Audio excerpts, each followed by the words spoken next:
Alongside a Pacific Coast Highway, just up the coast in California, just outside of Mendocino, there's a small shrine erected on the side of the road. It's a site where a car plummeted off the cliff, killing 8 people. The shrine is there because the person who drove the car off the cliff on purpose. I have no doubt whatsoever that she chose that spot because she knew it would be the kind of place to be a nice photo op for a shrine like this. This comes to us from a story in the New York Post about an upcoming documentary called Broken Hearts. And it's a story about a family that achieved a bit of notoriety and fame, in fact, during the last couple years. That international social media recognition came largely as a result of this photograph of Devonte Hart. He's one of the 8 people that were killed in this act of murder. You can see from this picture that it is just packed with tremendous emotion and empathy and sadness and sincerity and all the rest. The story behind this photograph is a lot darker than that. We discovered that these 6 children were used essentially as props in Jen Hart's life. They were props designed to show the rest of the world just what an amazingly caring person Jen Hart really was. If anybody actually was the real compassionate person in this story, it would be Jen's partner Sarah, who, reconstructing the story backwards, we now suspect took the fall for child abuse, physical abuse on the part of Jen towards these 6 children, the kind of stuff that would end up with your children being taken away and possibly lining up in jail, which of course doesn't look all that good on social media. Jen Hart was a malignant narcissist, and that's the other pandemic that's raging through our society today. Jen used these children as props in her life. That's the hallmark of narcissists, especially clinical, pathological narcissists. The idea that other people are not really people, they're simply there for your aggrandizement or pleasure or exploitation, whatever the cause may be. They're props. They're not really people. Jen and Sarah had adopted these 6 children and paraded them around as the ultimate form of virtue signaling. Take a look, for instance, at this photograph of them at a Bernie Sanders rally. Here we have this incredible family, 2 lesbian white liberals with 6 children of color around a big poster that says free hugs, their smiling faces indicating the joy that comes from having such progressive parents. And of course, it's a rally for Bernie Sanders. Another malignant narcissist, by the way, champion, as you know, of the working guy, who never really worked a day in his life, basically made it through by marrying rich people and then basically getting elected to public office in a small town and then riding that gravy train to millions of dollars as he derided the country for having too many different choices in antiperspirants. Bernie Sanders, the icon of American socialism, of course, owns 3 houses.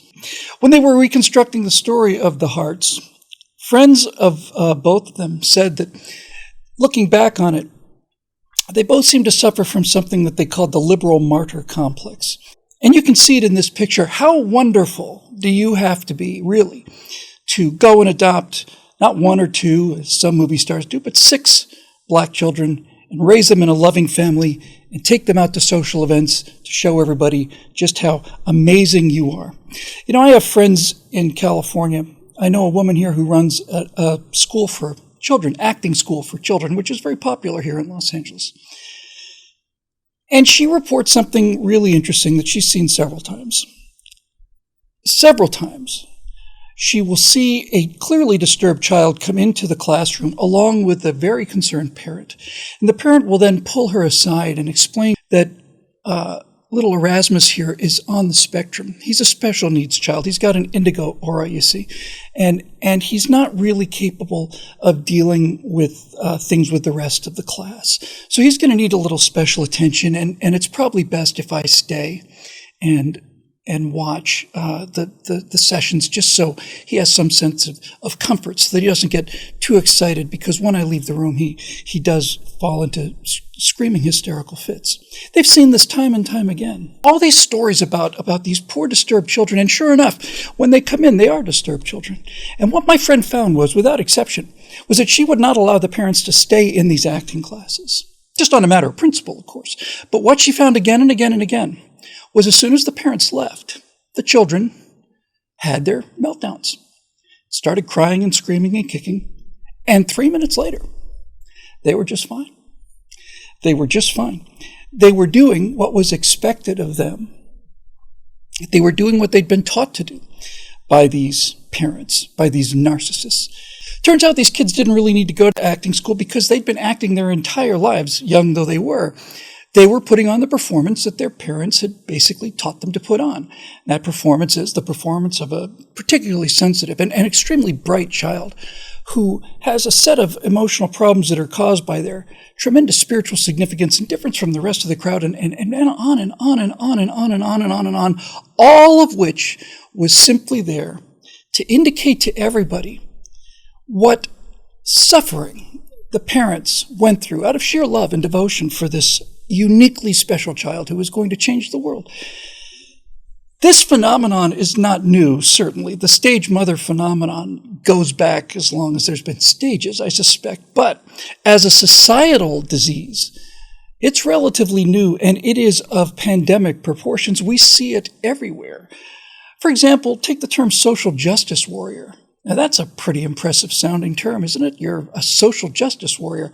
Certainly sounds better than saying you're an entitled, whining, emotionally disturbed, neurotic young adult. Social justice warrior may be about social, but it's not really about justice. There's no real warrior in it. It's all about the narcissistic reflection of not only their own virtue, but their own importance. That's a big part of the story as well, you see, their own importance. How many times do we see this reflection coming back to these progressives of just how incredibly good they are by helping these poor disadvantaged people who can't help themselves? The condescension of that, the arrogance of it, the egocentricity of it, the narcissism of it. I produce a show called The Stratosphere Lounge. It's the worst produced show on the internet. I call it that because that's what it is.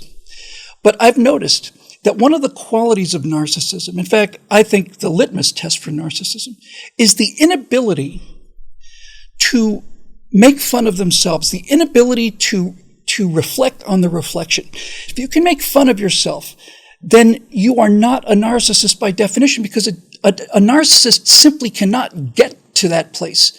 They are so centered around their image that any effort to show what's behind the image, any effort to show that the image is in fact an image, is anathema to them. They cannot get there from here. So, what does this have to do with the larger society? Well, if you look at everything that's happening out there, from Bernie Sanders to the social justice warrior phenomenon, woke, after all, is short for awoken. I'm awake, you're not.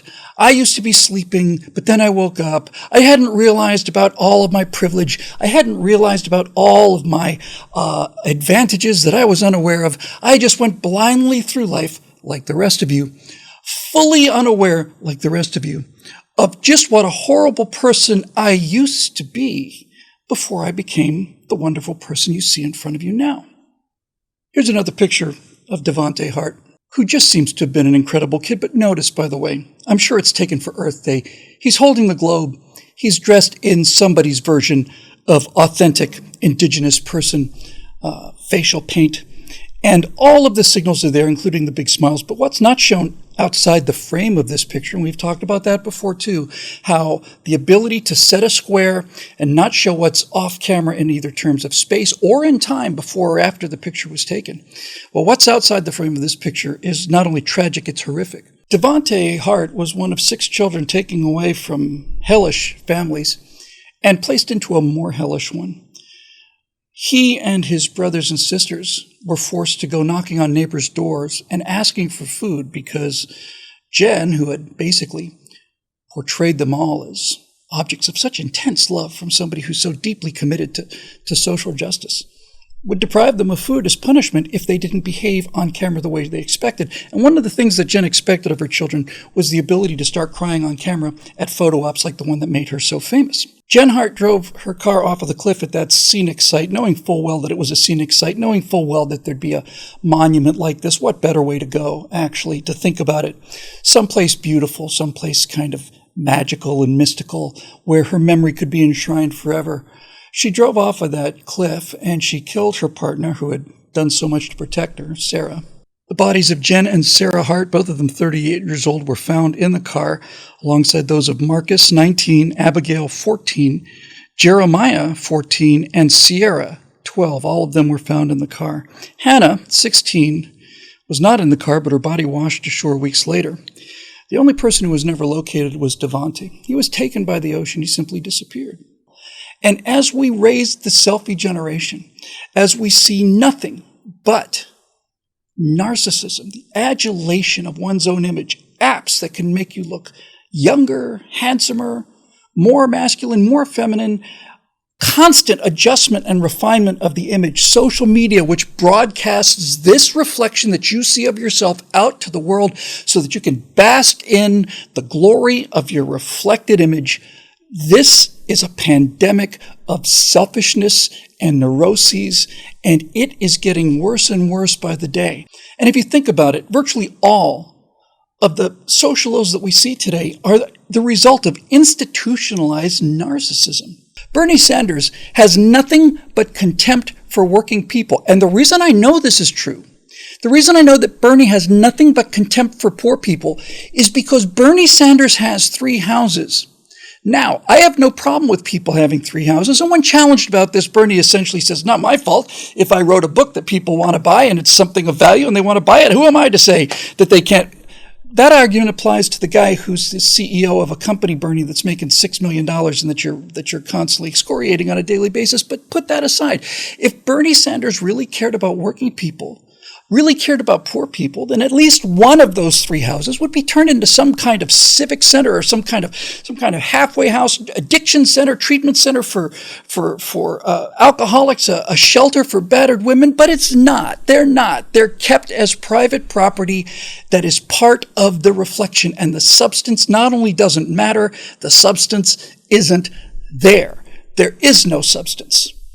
The narcissism of the people that run Google and YouTube, who think that not only they have a right to tell you what you can see, but they are automatically correct in their assumption. The idea that some 24-year-old that blocks one of my videos or anybody else's videos, the idea that that person may be mistaken, forget about whether they have the right to do it. Put that aside just for a second. The idea that they are automatically right because they believe in the kind of things that reflect well to their peers is pandemic in our society. And I have realized that humility is something that some people are fortunate enough to be born with. As for people like me, genuine humility was something that had to be beaten into me over the course of 30 or 40 years of ongoing pain to finally convince me that maybe I wasn't the center of the universe, that maybe this wasn't all about me, that maybe I didn't need to go around telling everybody how smart I was or how talented I was, because maybe that constant affirmation of my own wonderfulness and uniqueness was to cover up the fact that I thought very little of myself at the time. I've noticed that the more you talk about these things, the less likely you are to have actually done them. The thing that impressed me most about a friend of mine who was a Navy SEAL was the fact that we once went to a dinner. When I first met him, he was at the table. And the entire evening went by and he didn't say a word. We were all out there telling our true tales of adventure. He was just sitting there eating his salad. You don't have to brag about things that you know that you already do. You don't have to brag about how smart you are if you're really smart. I don't see Thomas Sowell, for example, wandering around telling everybody how bright he is. He doesn't have to. It's not important to him what other people think about his intellect. He's well aware of how smart he is. And the thing about Thomas Sowell and every other really genuinely bright person that I knew that had actual humility was if you went up to Thomas Sowell and said, "Sir, I think you may be the smartest man alive on earth today," he would immediately tell you how little he knows about anything. That's the other end of the Dunning-Kruger spectrum. The ability to realize that as you become more and more self-aware, as you become more and more capable and competent, your awareness of your own shortcomings increases. So, if you've wondered why the world out there seems so much like a madhouse, house of mirrors, now you know.